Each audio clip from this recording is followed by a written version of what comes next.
करुणी जागविली तू नारी, उंबऱ्यातील जिन लोटल सदुरी.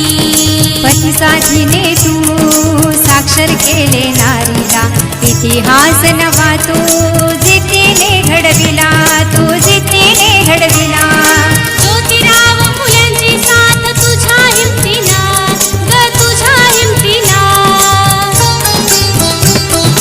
नतमस्तक मी तुझ्या पुढे ग प्रणाम घे तुझला, साऊ प्रणाम घे तुझला. नतमस्तक मी तुझ्या पुढे ग प्रणाम घे तुझला, साऊ प्रणाम घे तुझला. माझी साऊ माझी माय, माझी साऊ माझी माय. सुप्रभात माझ्या बालमित्रांनो. 1 जानेवारी 1848 रोजी सावित्रीबाई व ज्योतिबा फुले या दाम्पत्याने पुण्यातील इडेवाड्यात मुलींची पहिली शाळा काढली. या भगीरथ प्रयत्नात त्यांना असंख्य अडचणी आल्या, त्या मी आत्ता 4थीचे विद्यार्थी सादर करीत. येते मी. थांबा, तुम्ही हा शिक्षणाचा वसा मनापासून स्वीकारला आहे ना? हा कुठला प्रश्न हा? तुम्ही निवडलेला मार्ग कोणता हा? पावलोपावली संकट हा. पण अशक्य लोकांचं काय सांगता येत ना, तेव्हा काळजी वाटते तुमची. मी हे समजा करते, कारण काळजी करणारे हेच हात माझ्या मागे गंभीरपणे उभे राहील हे मला ठाव आहे. तेव्हा आशीर्वाद असू दे. विद्येविना गती गेली, मतीविना नीती गेली, नीतीविना गती गेली, गतीविना वित्त गेले, वित्ताविना शूद्र खचले, इतके अनर्थ एका अविद्येने गेले. आता इथून पुढे हे अनर्थ होऊ नये यासाठी स्त्रियांना विद्यावान करायचंय मला. यासाठी माझी प्रेरणा तुम्ही आहात. थांबा.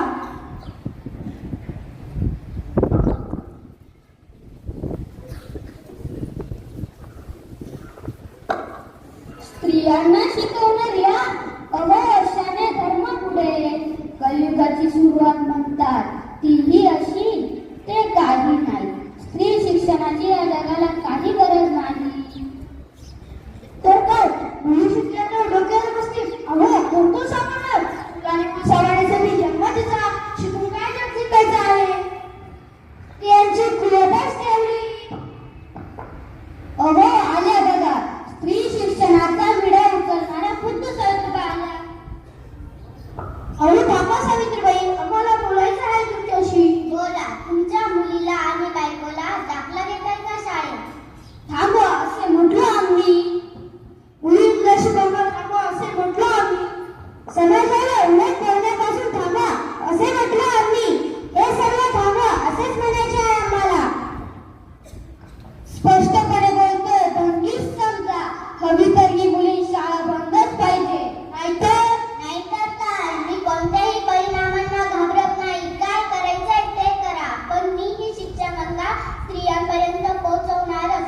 स्त्री समाजात अडगळासारखी बाजूला राहणार नाही. मीही तुम्हाला स्पष्ट सांगते, मुलींची शाळा कधीच बंद होणार नाही. आता हिला धडा शिकवायला लागेल. हे घे मग. काय ते झालं तरी ती मुलींची शाळा बंद होणार नाही. आपल्या मुळे बाईंना इतका त्रास सहन करावा लागला. बाई जर आपल्यासाठी इतका त्रास सहन करताय तर आपली जबाबदारी आणखीनच वाढते. चला चला, आपण आपली प्रार्थना म्हणूया व जिद्दीने शिक्षणाचा वसा पुढे नेऊया. ज्ञान नाही विद्या नाही, ते घेण्याची गोडी नाही. बुद्धी असोनी चालत नाही, तयास मानव म्हणावे का, तयास मानव म्हणावे का. शाबास मुलींनो, तुम्ही खऱ्या अर्थाने या सावित्रीच्या लेखी. तुमच्या रूपात मला शिक्षित घडवणारी स्त्री दिसते. शिक्षणाच्या वडीनं तुम्हाला इथपर्यंत ओढून आणलंय, तेव्हा खूप शिका, लय मोठ्या व्हा. पण ही माणसं का वागतात आपल्याशी? आणि शेणामातीचे गोळे कशासाठी? शेणामातीच्या या गोळ्याने आपण शिक्षणाच्या भिंती लिंपू, भरभक्कम करू. त्यांनी फेकलेल्या मातीच्या गोळ्यातून आपण ज्ञानाची मूर्ती घडवू. स्त्री शिक्षण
तिन्ही लोकी, कारण आम्ही आहोत सावित्रीच्या लेकी.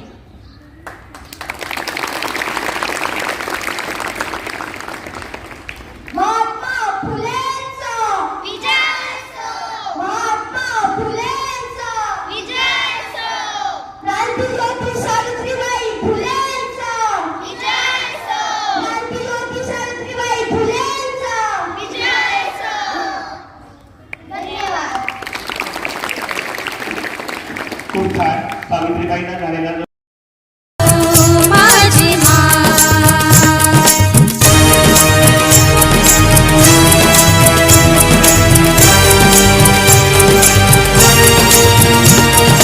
नारी अन्यायाच्या रूढी दिल्यास लोटून, नारी अन्यायाच्या रूढी दिल्यास लोटून, मनुवादी छळाला भिडलीस नेटानं, मनुवादी छळाला भिडलीस नेटानं, बेडी दासत्वाची तोडलीस जोमान, बेडी दासत्वाची तोडलीस जोमान, लेखणीत भरलीस शाही मोठ्या अभिमानानं.